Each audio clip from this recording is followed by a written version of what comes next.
Hey everybody, this is Dark Side Elite here, and I'm gonna talk a little bit about a few things, but I want to get this video out. I'm sorry, I want to get this talk about out. I have thought about it, and I am going to not be doing any more Mandalorian reviews. I'm still gonna watch the show, but I have a lot of stuff that's going on, and there's gonna be no way I could be able to make these reviews happen. It's more of a time constraint thing, and I don't want to be too far behind. I'm already behind on a lot of the news that's been coming out, hence why this video is going to be made. Um, it's not like I don't like the show. I love the show. It's not like I don't want to do it. I do want to do it. I just don't have the time, and I want to be able to at least sleep or hang out with some of my friends and even watch some TV shows. I want to have some personal time to be able to get some stuff done and still be able to have the time to go to my day job. So I'm very sorry. Mandalorian is not going to be reviewed anymore. I will try to finish a lot of the reviews for these other TV shows, especially The Crisis, and that's the bigger thing. And I do want to make some talks about some things about The Crisis and what I think is going to happen and potential endings and what they could probably do for the next team up because it after Arrow is done, it's going to be the Flash. The Flash is going to be the mainstay superhero right now. So we're going to see how that goes and let's get into it. So basically, this video is about the black suit Superman. Zack Snyder dropped a massive bomb all over all over the internet. A lot of people are talking about it. I'm not saying everybody, but a lot of people are talking about it that he did film the black suit. He had Henry Cavill in the black suit. It was most likely going to be in the Snyder cut. But if he had Fabian Wagner make pictures of it and Clay Anos, that means it was in the movie. I'm sorry, it is 90% in the movie. So it looks like that the Snyder cut is gonna have the black suit Superman. How do I feel about it? I think it's really cool. I actually think that it was a good thing that he did make that idea. I think it was good to at least show him in the suit and have him in the suit for a little bit, and then go back into his classic suit. Go back into his suit. I'm sorry, not his classic suit, but his suit. But we don't know the context of it. We don't know if it's a flashback. We don't know if it's a a while he's still on his deathbed. We don't know. I mean, so him being in the suit is really cool, but I don't know if that's going to be in it. But this should get us fighting for that cut because now we want to know if that's going to be in the movie. The one thing I hope that I still wish that a lot of you can pass off to Zach is do not show us Darkseid. Do not show us an image of Darkseid. Do not give us a context of what Darkseid looks like. Make that a surprise in the movie because I hate to say this, but do it how Marvel did it. Give us at the very end. We know Darkseid's gonna be in the movie. We know that he's in the movie, but we don't. I just don't want a look of him. I don't want to have a I don't want to have a picture and something already tangible of what he looks like. I want to be surprised. I want to see surprised what he looks like. I want to see the voice and everything. I want to see how he's gonna look. Darkseid again is my favorite DC villain. He's my favorite DC villain. People may not like him, that's okay, but I think that Darkseid is quite possibly one of the top three best villains in DC because it's not about him physical. It's more of his ideology. It's about what he stands for, and Darkseid is the true antithesis of what Superman stands for. It's ideology versus ideology. It has nothing to do with, um, you know, um, nemesis, or anything like that. I mean, Lex Luthor is always going to be Superman's greatest nemesis, but a true antithesis, the polar opposite of what Superman represents, is Darkseid. So, that is the main reason why I really, really, really do want to see how this all transpires. A lot of people are now trying to fight for Zack to come back and do Superman 2. But here's the thing, and I want to toss this out there. It really depends on how. It really does depend on how Rise of Skywalker is, because if Rise of Skywalker being a legitimate film and being properly criticized and it's not that good, then I think that WB should do a huge amount of looking back and saying, is J.J. Abrams the right guy to handle Superman? Is he the right person? Now, I have my personal bias about the whole situation, and I'm willing to stand back and look at it more as a a creative decision. And despite what people think, like, oh, he did this and did this, did this. Listen, what um what J.J. Abrams did is he just rehashed a lot of things in other movies. The only thing that was purely original was his Star Trek. He screwed up on Alias. He screwed up on Lost. He got people lost on Lost. That's how messed up it was. Um, Super 8 was actually pretty good, but that's he has really messed up on a lot of things, and he rehashed other stories. Again, his first Star Trek movie was phenomenal. I'm willing to admit that, and a couple of my friends do agree. Yo, it was a great movie. His number two was just Wrath of Khan. It was a rehash of Wrath of Khan. I don't care if they made Spock look like a badass. We all know Spock is a badass. We've known that Spock is a badass, but so what? It's about the story. The story is he rehashed um um he rehashed Wrath of Khan. That's all he did. He got great actors in there. He did great. They all had great acting, but the movie felt like a rehash, and that's not cool. Um, Beyond was terrible. I mean, come on, it was a terrible movie. It felt like a 2-hour TV movie. It was terrible.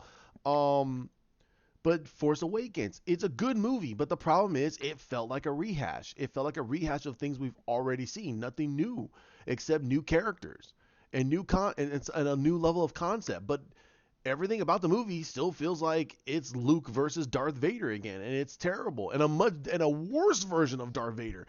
Oh my God, they took the temperamentalness of what Anakin was as Anakin Skywalker and just basically put him in a metal suit. That's pretty much what they did with Anakin. That the whole personality of Anakin Skywalker was put in a suit and thrown into this movie. I mean, everything we didn't like about how Anakin acted in in um in episode 3 was all displayed in episode 7. It was a temperamental person, a temperamental kid getting angry because they didn't get what they want, and that's not Anakin Skywalker. That's not the way Anakin is.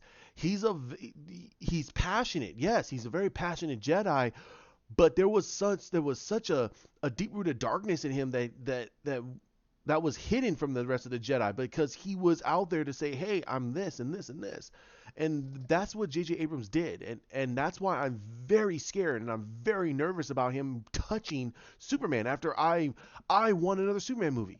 I'm not a big Superman fan, and I love what Zack did with Superman. I love what Henry Cavill brings to the table. I understand from his perspective. He's trying to get a new Superman movie out. He's trying to get his version of Superman out. But WB is very scared. They're very nervous. They don't know if they could be able to give people what they want for Superman.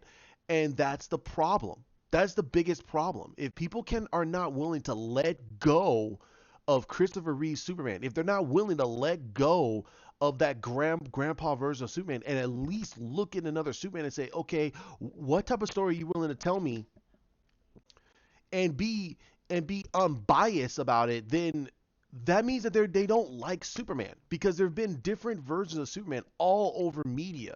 Where we now have Red Sun Superman, and I guarantee they're going to not do him the way he's originally been conscripted in the books. In the books, he was vicious, he was cruel. He served the socialism of Russia. He was a dictator. That's all he cared about. He destroyed almost America. So are you telling me that if you're gonna like that version of Superman, but you have a problem with Zack Snyder did with Henry Cavill Superman, then there's something wrong. There is something completely wrong, and that is the reasoning why um, I have a huge problem with a lot of people that are not willing to let go of Christopher Reeve's Superman. And that's the problem of why Henry Cavill is there in the pickle they are in right now. We're getting We're getting a lot of weird things going on with WB, and people are willing to accept. They go, oh, whatever. I just want to see a good comic. I just want to see a DC movie. Didn't say that. Don't try to hide and say, well, I want this, but I'm not willing to fight for, you know, the one thing that we should have gotten. We got screwed. Ben Affleck was a phenomenal Batman. We just didn't get his end story. We never really did. So how can you say he was a terrible Batman? We never got his end story. We never got Henry Cavill's version. We never got Gal Gadot's version. We never got the Justice League's version when Zack Snyder was the director. We never got it. So how can you say that they screwed it up? They didn't screw up. You just were too impatient, and because you're not willing to let go and get away from that Marvel happy unicorn farting out rainbows, and not going, hey, you know what? The universe is dark. How can you show heroes be heroes? You got to have dark situations. You got to have a dark story. That's how you make heroes look good.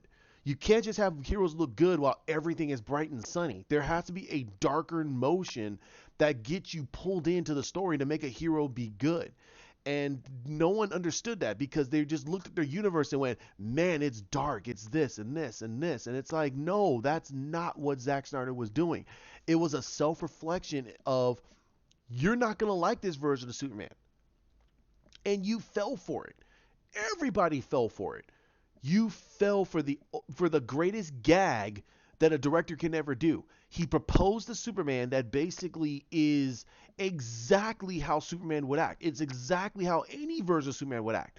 You have a world that basically is screaming out for help, but when they do get that help, it's not the help they wanted. Or they revere him in a godly form, or they get scared because it's something they've never seen before, or they feel emasculated, or they feel like you're the Antichrist, or however they feel. There are so many things going on within people's minds that Zach did all of that in one movie, and that's all he ever did. He made a self-reflectionable movie on how people would act if there was a real Superman.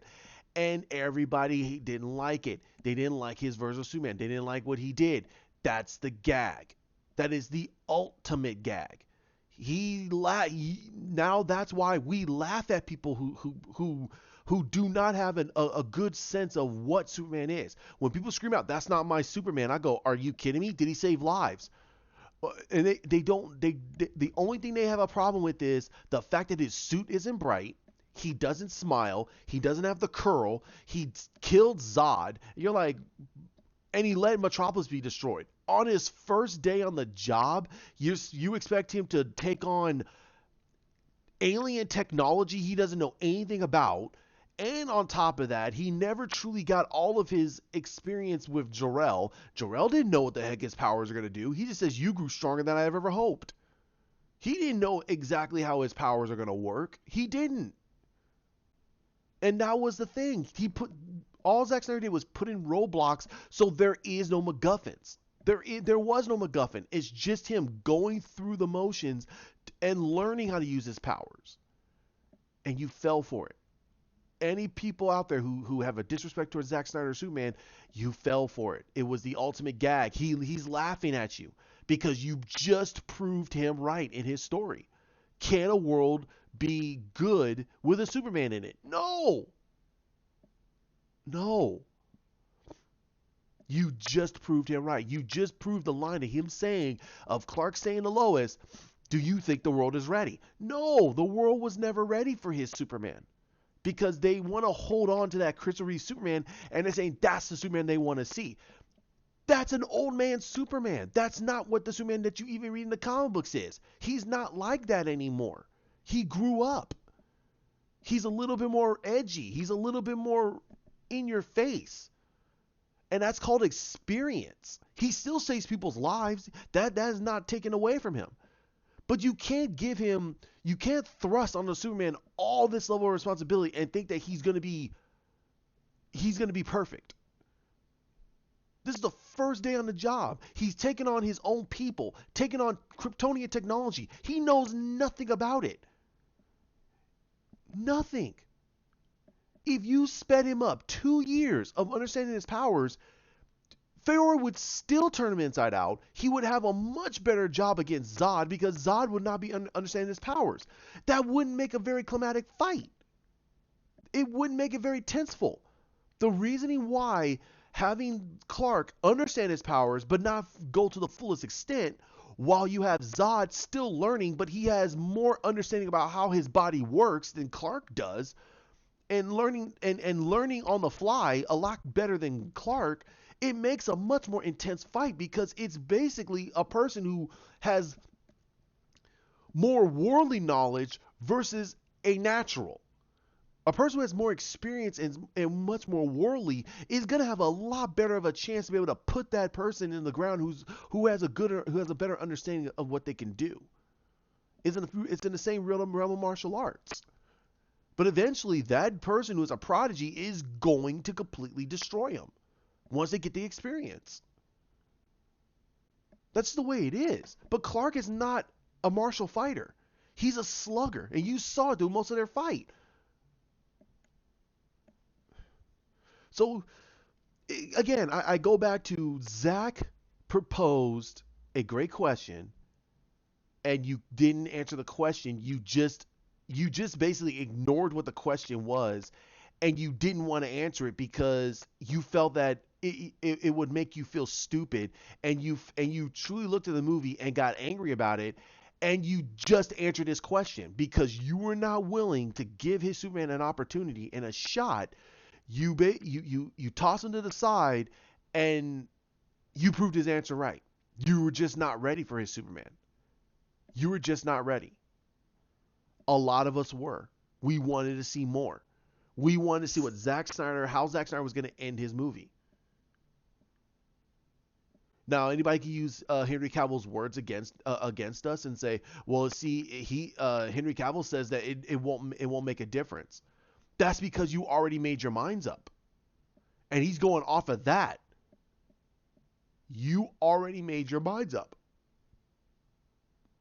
So why the heck would he want to fight for something if you already made your minds up? If you made your mind up and said, I don't like that version of Superman, I don't like what Zack Snyder did, I want to see something different, he's going to go, then whatever the heck we show isn't going to make a difference. You already made your mind up. You just proved him right. You just proved everything that Henry Cavill said is right. You were just not ready. You want committee movies. You want what Marvel did. But you're too cowardly to want to say it. John Campea is too cowardly. Every person who disagrees with what Zack Snyder did, you're all just too cowardly. I'm gonna say it. I don't care I don't care what anybody says. What are you gonna do? Run me off of YouTube? I'm not here to make money. I'm just here to speak my mind. Who the hell cares? I agree with a lot of the YouTubers I watch, and I disagree with a lot of them too. But I'm not cowardly enough to say, "Oh, this is what I want," and then say something opposite. No, I'm saying I want what the director's going to create. I'm willing to give them an opportunity to prove me wrong, and if they don't prove me wrong, I'm going to say, "Hey, listen, guess what? It was hot garbage," and that's the gag. That's the gag that Zack Snyder proposed. It's the gag. Laugh. Laugh at these people. I laugh all the time because they are too cowardly to tell you exactly what they want. They're praising what CW did on their Crisis event, even though the story was crap. They just lived off the nostalgia. They just wanted nostalgia. But they have a huge problem with what J.J. Abrams did with The Force Awakens. Not calling it out. They called it out like, oh man, it was too much nostalgia. It didn't feel like something new. You just got Brandon Routh in the suit. You had one of the greatest endings to a character that literally we all knew that it had to happen. And everybody's talking about that Tom Welling was not in the suit. They're complaining what they did with Batman. Are you kidding me? Of course everybody wants nostalgia. They want nostalgia. They don't want anything new. That is the main crux to why these directors, they don't give you their best movies. They just settle for whatever the heck you guys want, and they just move on. They don't want to do creative movies. They don't. There's directors out there that don't want to do it. They're like, nope, it's not going to work. I agree with Todd Phillips. I agree with what he said. The world was never ready for his Joker movie. He just did it however he wanted. They like it, great. They didn't like it, well then tough noogies. He's not gonna do anything else. And we got a phenomenal performance, but you had people complaining because it didn't it didn't have him falling in the vat of acid. Why isn't Batman in here? Why are they doing this? Why are they doing that? Why did well, Joker would never act that way. I go, yes, he would. There's always been different versions of the Joker, and he's always been either been very flamboyant. There's others where he has limited intelligence, not like he has a great levels of intelligence, limited intelligence. There's other things, a lot of other things, and what angers me and what pisses me off is that the people that complain about the Joker, they don't realize that this movie is exactly a self-reflectionable movie. It's a self-reflection that you treat people so horribly and you're wondering why we have all these big problems going on in the world. It's because people don't treat people the right way. We're not living by our golden rule. What the golden principle is: treat other people how you like to be treated. You treat people like crap, people are going to treat you back like crap. And you're wondering why people are like that. Or you go, whatever. No, why? Why are you a grumbly person? Let it go. You know? It's funny. Even on a holiday season like it is, I got people treating other people like they're dirt. How? Why? It's a holiday season. Not my fault that you're doing last minute shopping. Do your shopping like 2 months or 2 months prior. Oh, I got work, and I don't. I'm at work right now too. But I'm not trying to treat you like dirt. Like, hey, get out of my store or get out of my face. No, I'm saying, hey, how can I help? So you guys got a little insight of yeah. So I don't understand. That's where the crux is. And again, like I said, that's the gag. That is the ultimate gag that Zack Snyder proposed about his Superman. We're people who disagree with him. You just weren't ready for his Superman. You want a nostalgia Superman, basically a. And I hate to say this about Chris Reeve Superman, but he was a wooden character. You couldn't get behind his character. He was very wooden. He was completely unbelievable. It felt like he was proposed for little kids. How can an adult be relatable to him? Not many. And again, the word I said is not many. There are a few that grew up on a Superman, and they feel he's perfectly relevant for them. Okay, that's fine. I'd feel that he's not. And I'm not saying I want an evil Superman. No, don't destroy the core of his character. It's good to see evil sides of the people so we get a good understanding of why why they live by their values. Why? Seeing an evil Batman wakes you the F up. So you go, whoa, Batman's acting not right. Yes. You now understand why Batman has those rules in place, why he's the way he is. It doesn't destroy the character. It actually enhances the character. It makes you really realize why he is the way he is, why he acts the way he does. It's funny. It's a self-reflection. If you have a Superman that's not helping people and a Batman that's out there putting bullets in people, then you're going, whoa, what the heck is going on in this universe? So, the black suit Superman, I know I went on a tangent, but the black suit Superman, I can't wait. I really, really do want to see it. I think that it's going to be a fun thing to see. Um, and it makes me more enhanced about that cut. I want to see that cut. I want to see what they do with it. I want to see everything. I want to see everything about this, and I cannot wait. Now, now the Wonder Woman trailer. Now I didn't get that much feedback about it. I think a lot of people. I got some views, but I didn't get that much feedback. I want you guys to talk about it. Talk about it down below, like this one. Hey, talk about what you think. What do you think about my opinion about Superman? If you agree with it, great. If you don't, let's discuss it. But let's be civil about it. That's why I always put out beat. Let's be civil. But this Wonder Woman trailer, I've talked to a couple of people at my work. They said they loved it. I was like, okay. I felt that it was meh. It didn't really capture a lot of the essence of the action that I want to see in a Wonder Woman movie. Um, I felt that them using New Order's Blue Monday was really good. It felt very 80s. It felt very 80s, and I think that they did a really good job with that. I'm applauding Patty Jenkins. I'm still want to see this movie. I am not saying I don't want to see this movie. I'm saying I will see this movie. If I have the time to go see it, I will go see it. Um, just the trailer just it doesn't move me as much as the Aquaman one or the Joker or maybe the Batman. I still have a lot of hindrances on that, but I want to see what they do with it. I want to see what they do with the emancipation of one Harley Quinn with the Birds of Prey.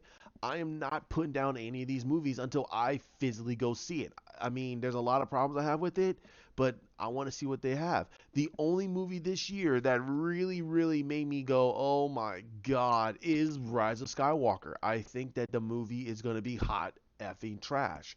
I think it's gonna be trash beyond reasoning. I think they, I think they did a lot of pandering. They did a lot of nostalgia. They rewrote a lot of the history that we know. But that's just rumors. I don't know anything until I literally go see the movie. So there's a lot of other rumor mills that's piling around. I cannot wait to see what they do to end this crap. I'm gonna get drunk. I'm gonna have alcohol. I am not gonna watch this movie sober. I can't. I can't. I will be so mad at myself, and I will probably shed a tear because of how terrible they did this movie. How much did they screw the fans over, and they screwed you as the casual audience over because Disney is so morally bankrupt. They rather have your money than actually giving you real good movies, and you're willing to just shove your movies into their pockets, and that's when it makes them go, we don't care. We don't care. Now, I cannot wait. I want to see, but I'm very hesitant. I'm very hesitant. I'm very hesitant on the fact that um, what I've heard, and I'm gonna keep it to myself. I'm gonna let you guys watch it. I'm gonna watch it if you guys are willing to watch it. But God, now we have. I'm sorry. I'm a little tired, but we have some release dates. Now we heard about the Flash. I cannot wait for this movie. I love Ezra Miller. I think he was great as Barry Allen. He's a squirrely looking guy, but he knows what he's talking about when he talks about his speed. He knows about what he's talking about when he talks about the tech. And it's a lot better than what Grant Gustin was written with. And I think that Grant Gustin can make a great Barry Allen. But the problem is his writing limits him down to he has to work with a team of people. And I think that that's the worst thing they ever did. But that's where they're at. And I have to accept it. They've been with that for the past 5 years, and now we just have to. I'm sorry, 6 years, and we have to accept it. We have to truly accept that that's what they want to do with this version of the Flash, and move forward. And me personally, I feel that um, Grant Gustin got kind of the short end of the stick. There's a lot of things in there that with when it comes to Flash that makes my head hurt. But I think that Ezra, with a very good script, is going to have a phenomenal time with this character. I cannot wait to see what they do. Andy Musichelli, if they just leave this dude alone and let he and Christina come up with a really good story, something that he will love to do, and Ezra's on board with it, then we're gonna have a really really fun ride. I think that they held it back mainly because of Ezra Miller's schedule. I think that and Andy wants to take a little bit more time on the movie. Now that's my head canon. That's what I think. I think Christina Hodson is also going to take her time with this script because she did the Bumblebee, then all of a sudden, boom, she went over to Birds of Prey, and now boom, she's over to the Flash. So I think that she's going to take her time with this script. I think that with the story, I think that Andy is going to take his really sweet time with this story because there's nothing else he's doing right now. He already got it chapter 2 out. And now I don't know what else he's doing. I haven't heard anything else of what he's doing. Ezra Miller's doing Fantastic Beasts 3, so there's not much he's doing. So I think that they're taking their sweet time with it, and they want to get that script exactly how they feel is the right way of doing the Flash. And I think that I also do believe that Andy has what it takes to give us a very very dark story. If there's some horror aspect, great. And I think that he'll get to the humanity of Barry when it comes to his mother and his dad, and give us that level of level of heart that we know that the Flash has, because he did such a great job with the It movie. He did such a great job with the first one, showing the camaraderie and the friendship between the losers, that we are gonna get almost the same with when it comes to Barry. We're gonna have the same thing with Barry and whoever else he's gonna introduce. Now, in my personal opinion, this is my personal opinion. Do not introduce Iris in the first movie. Have Iris as already made. She's a budding reporter because Barry is young. Iris should be young too. She's a budding reporter. She's getting out there doing her thing. Do not make their relationship apparent. Just make it where they're just really good friends. Like actually not even really good friends. Just she knows of him, he knows of her, and he longs for her, and that's it. But do not have it where she's gonna be prominently throughout the whole movie. Let this movie hold on its own about Barry. We need to know more about this version of Barry and get to the crux of Barry and hopefully the Rogues, either Captain Cold or I hope not Reverse Flash. I hope they leave Reverse Flash alone. And it's not because I don't think he could hold the first movie. I think he can hold the whole trilogy.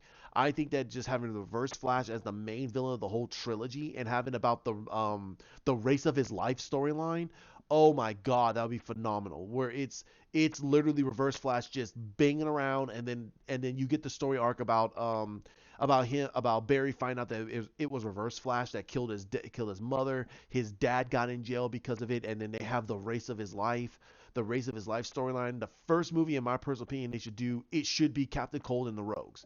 It should be Captain Cold and the Rogues. And I think that the Rogues should already be founded. It should already be created. Barry should be already the Flash for the past, let's say, 2 years. So he already had people don't know what he looks like. They don't, because he's running around doing his thing and no one gets a good picture of him. So you already have the budding of the Rogues. You have Heat Wave, Captain Cold, the Trickster, Jesse James, the original Trickster. You have Pied Piper and Mirror Master. Just those guys. No Captain Boomerang. Captain Boomerang should be somebody that Captain Cold worked with before, but he says nope. The guy is very temperamental, and we don't want anybody in there. So it's like you really get down to the crux of Captain Cold versus Barry Allen, and that will be a phenomenal set of movie if they want to do it correctly. So I'm willing to give it up for a lot of actors and this team. So I cannot wait to see what Andy wants to do with this character, what he wants to do with this movie, and also what he wants to do with his career from this point forward, because it was phenomenal. And I mean, it chapter 2 was a step below, but I think that he kind of messed up on the ending a little bit and a little bit of the storytelling, but it was still a dang good movie. I still liked it. I still like how they ended it. It was a lot better. So I didn't have that many problems with it chapter 2. I just felt that it wasn't strong. They did not end it very strong. That's my personal opinion. Um, Now we also, again, we I want to go back to the Wonder Woman chapter 2. I mean Wonder Woman 84, and I'm glad they did not show Cheetah. I am so happy they didn't show Cheetah because they cannot at right now at this crucial state for this movie they cannot show a bad CGI of Cheetah, and I think that was a great thing for them to do. I think they should not show Cheetah at all. I think they should show a silhouette of her and her voice. That's it, just her voice because we know Kristen Wiig's in it, and we know they're not going to really change her voice very much, but they should have it where it's uh, uh, gravelly, and she does the growl, and it's like, oh boy, but we don't see her. We don't see the look of her. We can see the a shadow, and that's it. That's all I want to see of Barbara Minerva's version of Cheetah. Do not show that. Do not reveal Cheetah. You reveal Cheetah, it's going to be all over the internet. It's gonna be all over the internet, and people are either gonna like it or they're gonna hate it. Or you're gonna have people that are gonna love it or they're gonna completely hate it. So I think that the best thing they need to do is just tease Cheetah. Keep Cheetah under wraps. Keep it where the focus is on Maxwell Lord. If people believe that Maxwell Lord's the main villain of the movie, that's okay because it could be either or. And I think that honestly, it should be Maxwell Lord as the main villain of the movie, and Cheetah should be just a backup because she could be the physical threat to Diana while Maxwell Lord's doing his own thing. That's fine. I think that's probably what they're gonna do anyway. It's very simplistic. It's pretty simplistic. So I think that they're gonna do a really good job with this. Now I also heard some rumors. No, it's been confirmed that she's not gonna have her sword and shield. She put that away. Now this also, well, I'll talk about this in a little bit, but she now Gal revealed that that was a time in her life when she was in the middle of war. Right now, she's not in the middle of a war, so why would she need a sword and a shield? It represents a lot of an aggressive behavior, and she's right now in the realm of peace. So there's no reason for her to have a sword and shield. And I agree with it. I do. I think that. But when the chips are down, I want to see Wonder Woman when she's fighting against Cheetah have a sword and shield. She's fighting against a monster. I want to see her fight with a sword and shield against Cheetah. Okay, but if she's gonna fight bare fist against claws, then I think that she's gonna get wrecked. She's gonna get scratched beyond recognition. But with a sword, she can at least scratch back. She can at least do something. That's my personal opinion. But again, I want to see what they do. I want to see what they do. It seems like it's going to be a very cool, very cool. I cannot wait. Um, Another thing I heard is that, and this is the biggest rumor, and I think this is where they're going to completely shift a lot of things, and they're going to put this in another universe. This is going to be an alternate universe that she already went through World War One. Everything that happened in everything that happened in Wonder Woman happened. It happened. They might change a couple of things, but I think that's how it happened. And this is the continuation of that story, but it's in an alternate world. And okay, but it's still so they can go whatever direction they want. So we're gonna see how that transpires, how that translates. Did Patty still keep with the? Oh, I'm sorry. Did Patty still keep with the motif that this is still a pretty dark world, but it's a hopeless world. It's a hopeless world that is now being ascribed by Diana to be a much more hopeful world, or are they gonna go completely 1970s where everybody is sunshine happy, everything is good, and situation shows up and she has to be Wonder Woman to take care of it, and at the end of the day everybody starts skipping along on the yellow brick road with balloons in their hands and they're singing Kumbaya. We have to find out. We have to find out. I hope not. I hope they keep it very grounded, but it seems to me the trailer feels a lot like a Marvel movie, and I hate to say that. It feels like it's an insult. I think that the trailer should be a self-reflection of what the movie should be, but to me it feels like this is a very simplistic trailer. It feels like they kind of told it in a way like Marvel has done a lot of their trailer stories, and we have to see. We have to completely see. Hmm. Now, this whole situation with with the Snyder Cut. Now, I said before and I say it again. When I get a lot of information, I will come out with my personal opinion about it. And again, I have not heard very much about the Snyder Cut, except with the black suit. That's the only thing I've heard, and I think that's a good thing. I think that um, a lot of us in the movement should just continue to step forward and keep pushing and make videos and bother Sarnoff and bother Walter Hamada, bother these top execs so they know that hey, we're not going away. We want Zack Snyder's cut of the movie. We're good. Just give us what we want, and we're going to continue to support DC. I think that that's a good fair way of doing it, but calling for boycotts, calling for people to get themselves fired or this or that, that's not positivity. That's creating a much more hostile environment for actors and actresses to want to portray these roles. And also it creates the fandom into becoming very very toxic.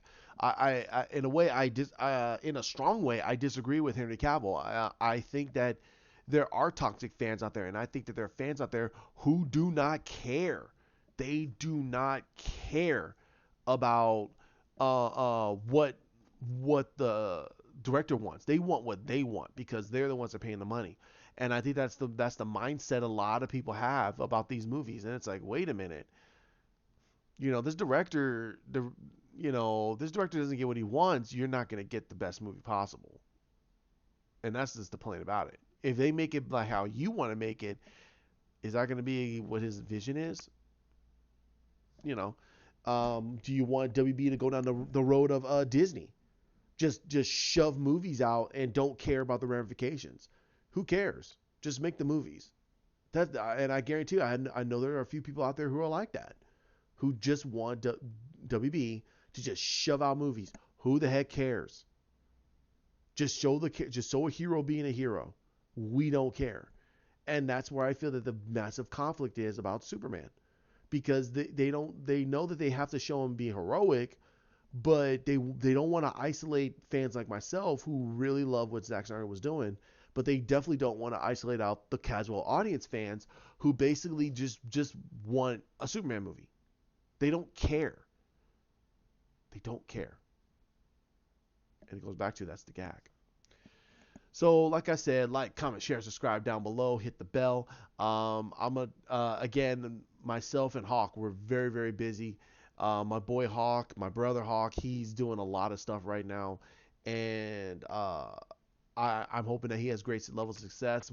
I have not stopped talking to the man. I have not. That's my brother, but he's very, very busy. I'm very busy. This is a holiday season.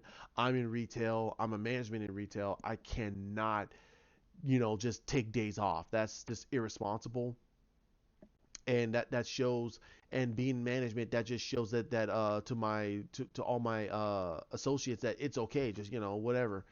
No, you can't do that. So I gotta be responsible for the customers that I have to deal with, and I have to be responsible for my associates, and responsible for being second in the store, for my boss. So I hope that you guys understand that. That's the reason why I cannot do the Mandalorian reviews anymore. I'll keep the first two videos up so people want to watch them, but I'm very, very apologetic for that. But I will try to see what I can do. My time starting next year is going to be pretty packed because I'm going to be starting back up school again. So there's a lot of things that's going to be happening next year. So I hope that you guys can forgive. So, like I said, hit the bell. I'll get as many videos out as I possibly can, and definitely let me know what you guys think down below. I will keep I like the comments. I like hearing the comments. So you guys have a great night, and again, fight for that Snyder cut. It's the only way we're gonna get it out. Peace.